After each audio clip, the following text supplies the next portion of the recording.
아주 오래전부터 우리 사회에 큰 이슈가 된 것 가운데 하나는 차별금지법에 관한 내용입니다. 가정에서도 자녀들을 차별하는 경우가 종종 있고요. 또한 사회에서나 교회에서도 전혀 그런 경우가 없다고 볼 수는 없을 것입니다. 우리가 일반적으로 부모가 불가피하게 자녀를 차별하게 되는 경우가 이런 경우라고 합니다. 아이가 갓 태어나서 좀 엄마가 그 아이를 더 관심 있게 애정을 갖고 돌보는데 첫째 아이는 그 둘째 동생 때문에 차별받는다고 생각한다는 것이죠. 또 한 아이가 약하게 태어나면 그 아이에 대한 애정이 더 깊을 수밖에 없는데, 또 다른 형제는 차별받는다고 생각할 수 있습니다. 아이가 더 떼를 쓰고 또 뭔가 더 달라고 요청할 때 그 아이에게 더 많이 줄 수가 있는데, 또 다른 형제는 그것은 차별이다. 가정에서 있을 수 있는 약간의 모든 가정에게 있을 수 한다는 반증이기도 합니다. 작은 자나 소외계층의 차별이나 수혜를 금지한다는 것도 교회에서 다 원하는 것입니다. 그런데 작은 자나 가난한 자에 대한 성경의 뜻이 오늘 본문 가운데 있습니다. 차별이라고 말할 수도 있지만 이것은 또한 차별이라기보다는 하나님의 관심, 하나님의 사랑, 하나님의 애정의 더 깊은 표현이 어떻게 나타나 있는지 우리가 잘 알 수 있습니다. 성경은 가난한 자가 복이 있다 말씀하십니다. 그러나 부자는 복이 없다, 그런 뜻의 말씀은 결코 아닙니다. 부자와 라사로의 비유에서도 가난한 자가 낙원에 들어가고 부자는 들어가지 못한다는 가르침도 있습니다. 가난한 과부의 두 랩돈을 통하여서 예수님은 가난한 과부를 칭찬하신 것을 보면 없는 자의 편이셨고 가난하고 불쌍한 자의 입장을 하나님께서는 더 귀히 여기셨습니다. 그래서 야고보서의 말씀 가운데 야고보 기자는 이렇게 말합니다. 참된 경건이란 무엇이냐? 이 시대에 우리의 영성은 어떠한 것이어야 하냐고 했을 때 고아와 과부를 환난 중에 돌보는 것이다, 그렇게 말씀하십니다. 그래서 분명히 고아와 과부는 그 시대에 가장 약자를 대변하는 대명사와도 같은 것이었는데, 하나님께서는, 또는 주님께서는 그렇게 고아와 과부에 대한 애정을 표현하십니다. 성경은 한결같이 작은 자와 가난한 자, 소외된 자, 사회적인 약자에 대한 관심을 갖습니다. 주의 오심은 어떠한 뜻인가를 저는 분명히 오늘 말씀드리고자 하는 것입니다. 이 세상에서의 관심도 역시 마찬가지입니다. 여러 해 전에 UN 미래 포럼이 있었습니다. 밀레니엄 프로젝트라고 해서 15가지의 과제에 대해서 세상은 관심을 가져야 된다. 그 첫 번째가 기후변화, 다음에 물 부족, 환경 오염, 과학기술 발전, 민주주의 발전, 국제범죄, 국제질병, 여러 가지가 있는데 그 눈에 띄는 것은 빈부격차였습니다. 여러분, 유럽을 여행해 봐도 그렇고, 그리고 동남아 지역을 여행해 봐도 그렇고, 여러분 늘 잘 사는 국가나 못 사는 국가나 다 역전해 보면은, 어둠컴컴한 골목에 보면은 늘 하루 종일 혹은 365일 그곳에서 구걸하는 이들을 우리가 여행 중에 어느 나라에서든지 볼 수가 있습니다. 그러한 빈부격차는 어느 개인이나 한 나라의 문제가 아니라 이제는 세계적인 문제가 되고 있습니다. 이러한 빈부의 문제는 복음과 하나님의 말씀으로만 접근하고 또한 해결될 수 있다고 오늘 본문에 말씀하고 있는데, 누가복음 4장 18절 말씀에 주의 성령이 내게 임하셨으니 이렇게 말씀하시면서 가난한 자에게 복음이 전해지게 하려 함이니라 말씀하십니다. 곳곳에서 눌린 자에게 복음이 전해져야 된다. 가난한 자에게 복음이 전해져야 된다. 갇힌 자, 포로된 자에게 복음이 전해져야 된다. 그렇게 말씀하십니다. 하나님께서는 우리 모두가 심령이 가난한 사람, 재물이 있지만 물질에 매여 있지 아니하고 그 물질에서 진정 자유함을 얻는 이들에게 이 복음이 전해져야 된다라고 말씀하십니다.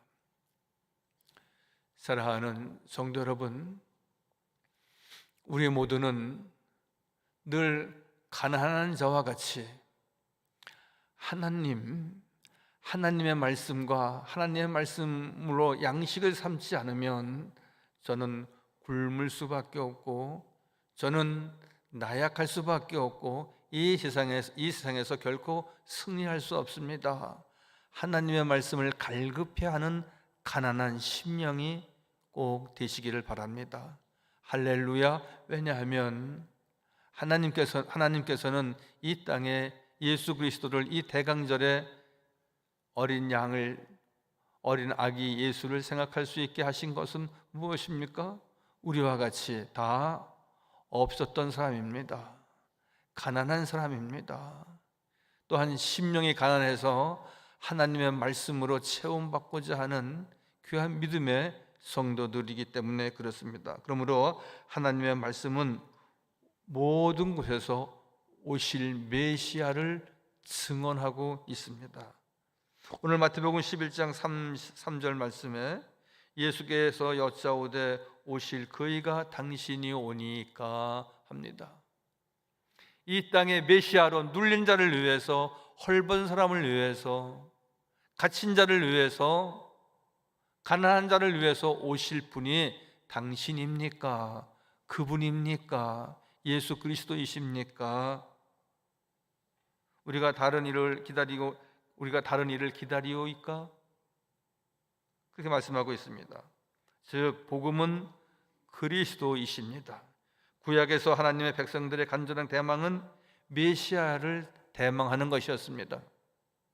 언제입니까? 언제 오십니까? 그들은 수없이 하늘을 향하여 부르짖었고, 특별히 랍비나 선지자가 나타날 때마다 당신이 메시아입니까? 이렇게 갈급했고요.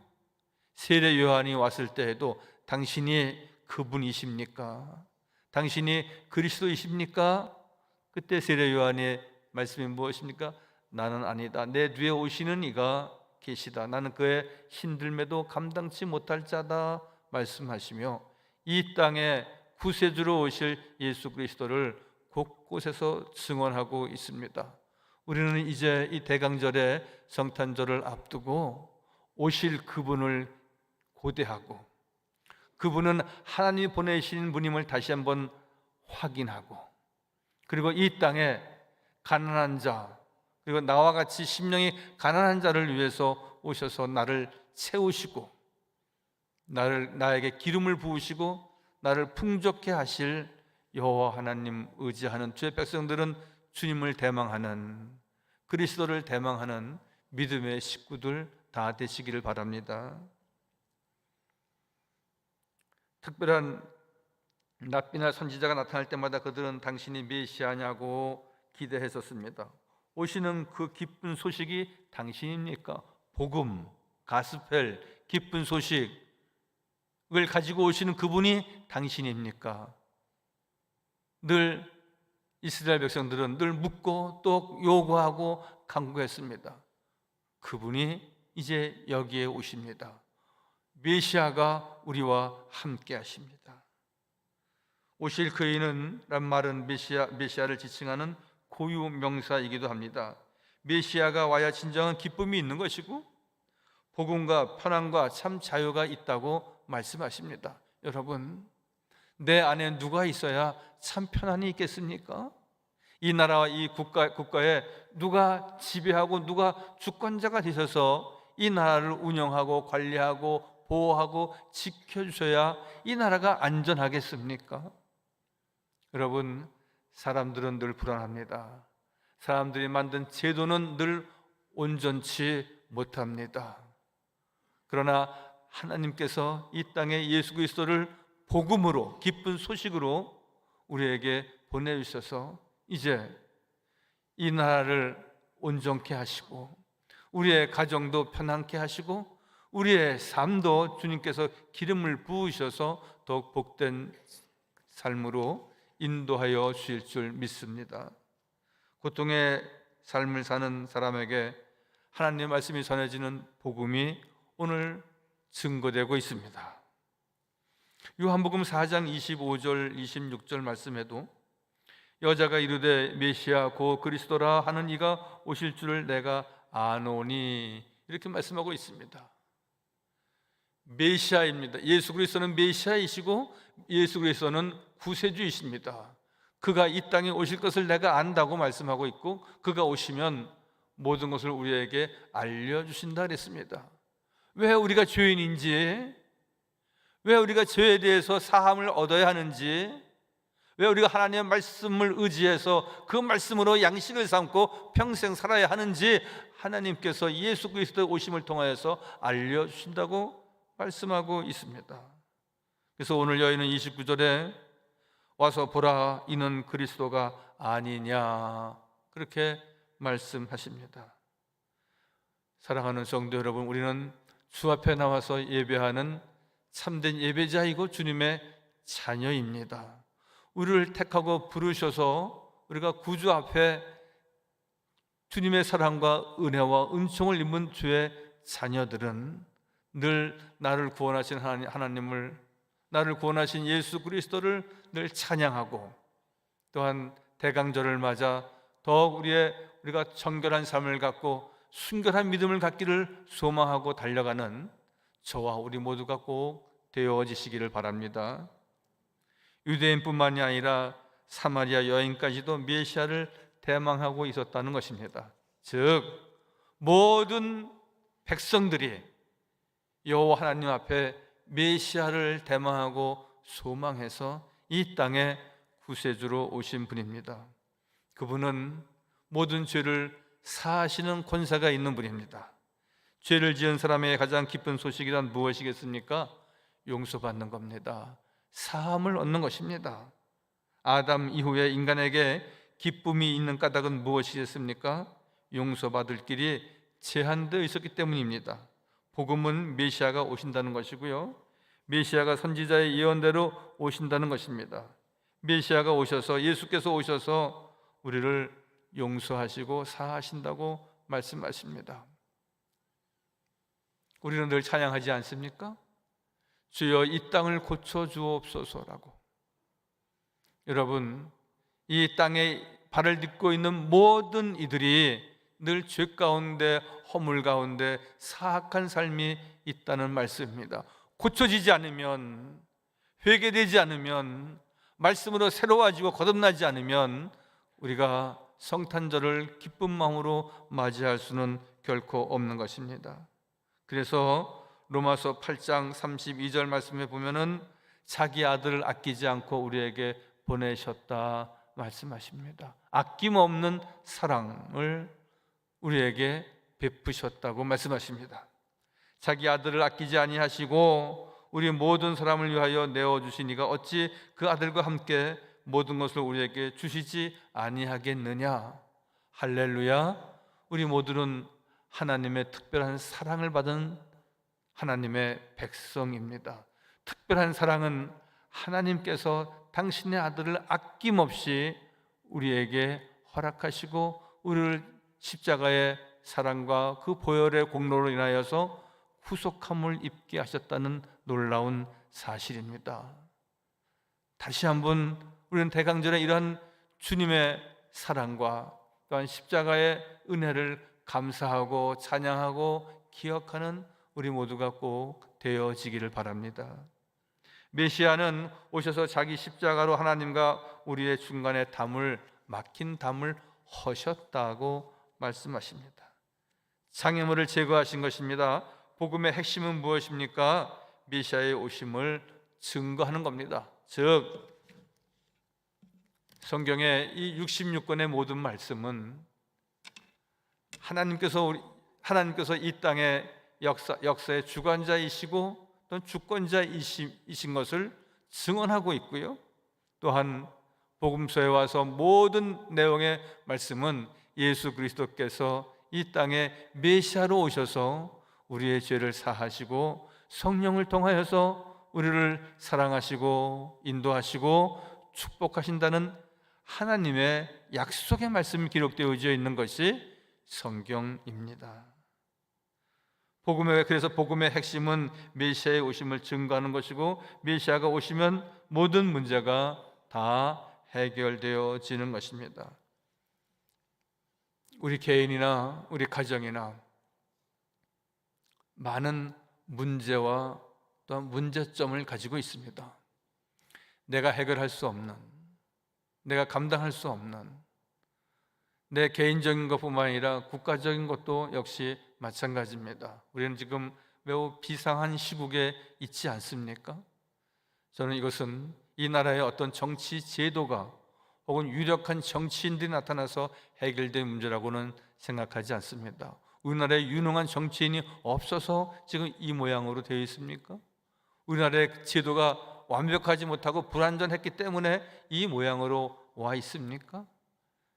여러분, 사람의 탐욕이 쌓여서 그 제도에도 특정한 사람들만의 권한, 특정한 사람들에게만 편이 되어주는 법이 지금까지 이렇게 누적되어 왔기에 매우 어려운 가운데 있는 것도 사실입니다.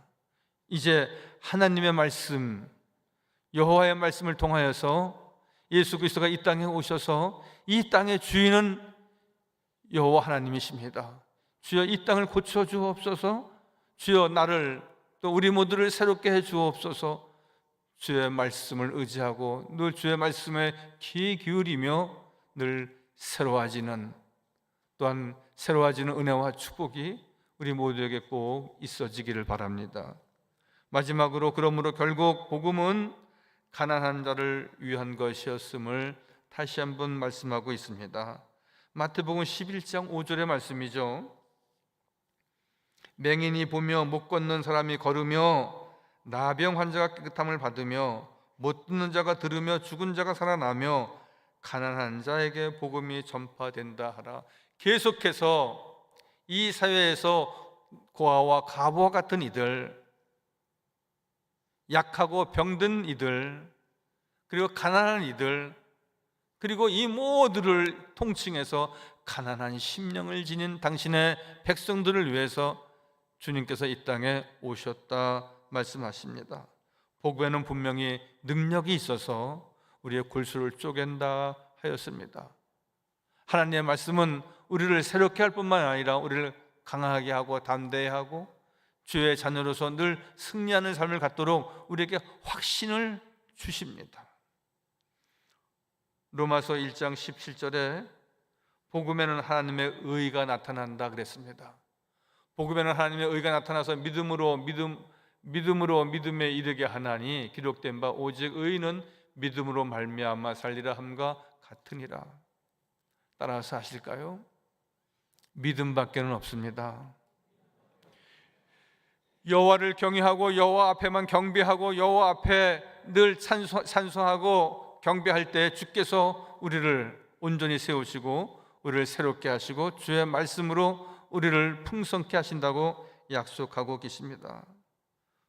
모든 병이 낫고 죽은 자가 살아나고 가난한 자를 부욕케 하신다는 복음의 능력을 우리에게 허락하여 주셨습니다. 가난한 자에게 복음이라는 말은 고통과 가난 중에 있는 자에게 메시아가 임했다라고 하는 사실입니다. 여러분의 심령은 가난하십니까? 우리의 마음은 주님을 향하여서 활짝 열려져 있습니까? 우리가 우리 주 예수 그리스도를 모시고 성령님 내게 오시옵소서, 늘 나의 마음은 주님을 향하여서, 하늘을 향하여서 온전히 열려져 있습니까? 기쁜 소식은 가난한 자의 것입니다. 가난한 자가 물질적인 빈곤자와 함께 심령이 가난한 자, 즉 영육이 모두 빈곤한 자를 말하고 있지 않습니까? 여러분, 가난해 보셨습니까? 양식이 떨어져 보신 적이 있습니까? 며칠 동안 원치 않는 일로 인하여서 크게 굶어 보신 적이 있습니까? 그때 우리의 몸은 뭐라고 말합니까?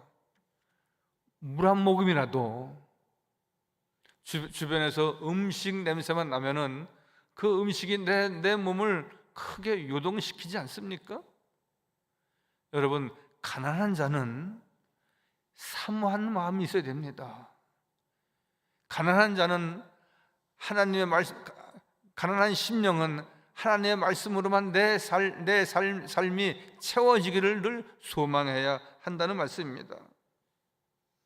가난한 자가 아니면, 가난한 심령이 아니면 복음을 원하지 않는다는 말도 있습니다. 즉, 가난해야지, 가난한 심령이 되어야지, 나는 아무것도 아닌 사람입니다 라고 겸손한 믿음을 지녀야지 주의 은혜가 임한다는 것이고, 성령께서 역사하신다는 것이고, 복음의 능력이 나타난다고 분명히 말씀하고 있습니다.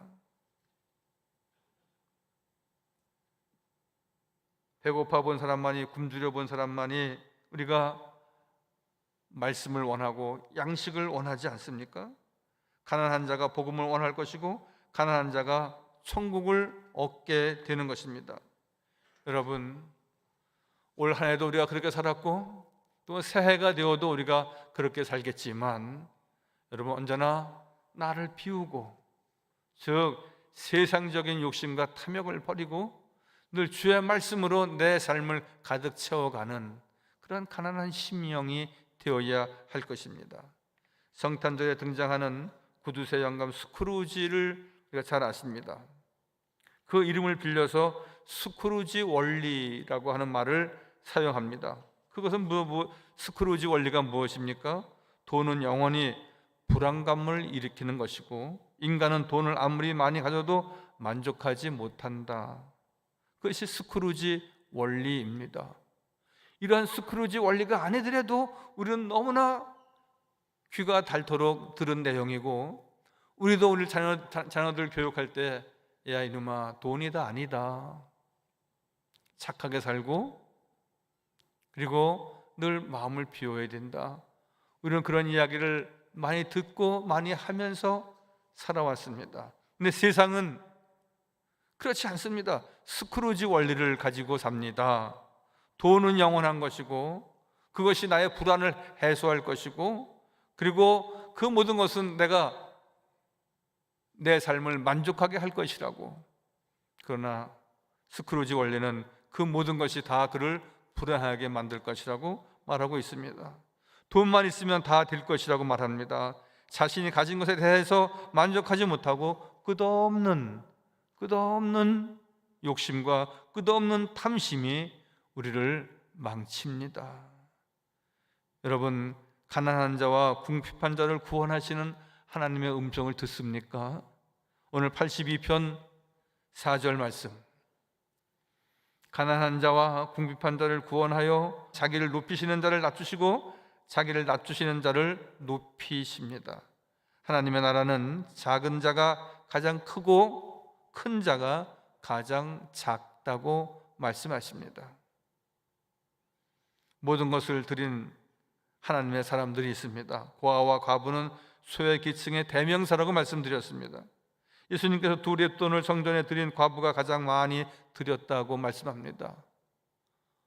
얼마 안 되는, 몇 푼 안 되는, 몇십 원, 몇백 원밖에 안 되는 것이었지만, 이 여인은 그 두 렛돈은 자기의 재산이었습니다. 즉 자기의 재산을 드렸다, 자기 자신을 드렸다, 그 여인이 가장 크다, 그가 드린 그 예물이 가장 귀하다고 말씀하셨습니다. 우리가 늘 주님 앞에 우리의 몸과 마음을 드려 예배할 때에 주님의 기쁨이 되는 것입니다.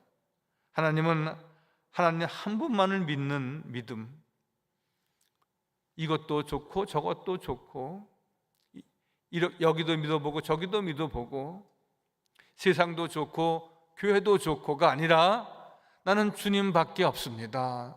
나는 교회밖에 없습니다. 나는 기도할 줄밖에 모릅니다. 하나만 붙잡고 믿음으로 달려가는 성도가 되어야 됩니다. 창녀와 세리는 죄인의 대명사였습니다. 그런데 예수님은 가장 더러운 죄인들과 식사를 같이 하시지 않았습니까?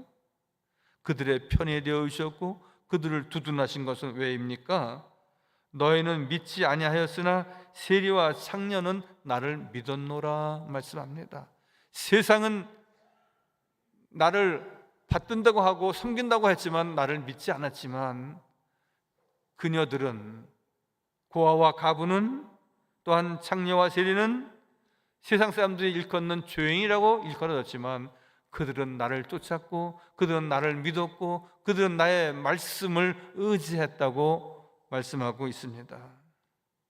가난한 자는 주님의 사랑을 받습니다. 우리 모두가 성탄절을 맞아 또한 대강절 가운데 있는 우리 모든 성도들은 가난한 자가 아브라함의 품에 안기듯 가난한 심령에 주의 은혜가 임하듯 우리는 오직 주님, 오직 말씀, 복음을 통하여서 하나님의 놀라운 은혜와 축복의 주인공이 되는 복된 성도 다 되시기를 주님의 이름으로 간절히 축원하여 드립니다. 거룩하시고 자비로우신 아버지 하나님, 대강절 세 번째 주일을 맞이하며 저희들이 이제 성탄절을 우리가 고대합니다. 그리스도의 오심은 약하고 소외되고 작은 자, 가난한 자, 소외된 자를 위해서 이 땅에 오셨다고 말씀하셨습니다. 주의 성령이 내게 임하였으니 이는 가난한 자에게 복음을 전하게 하려 함이라, 눌린 자를 자유하게 함이라, 포로된 자를 자유하게 함이라고 말씀하시며 내 기름을 너에게 붓겠다고 하셨습니다. 아버지 하나님, 저희들 하여금 늘 주의 은혜가 풍성히 임하는 복된 이 대강절이 되게 하시고 더욱 주님을 가까이 말씀을 사모하며 주의 말씀만을 꼭 붙잡고 주의 십자가만을 꼭 단단히 붙잡고 여호와 앞에 참된 믿음과 신앙을 정결하게 지키는 복된 성도 다 되게 하여 주옵소서. 모든 말씀 예수님의 이름으로 감사하며 기도하옵나이다. 아멘.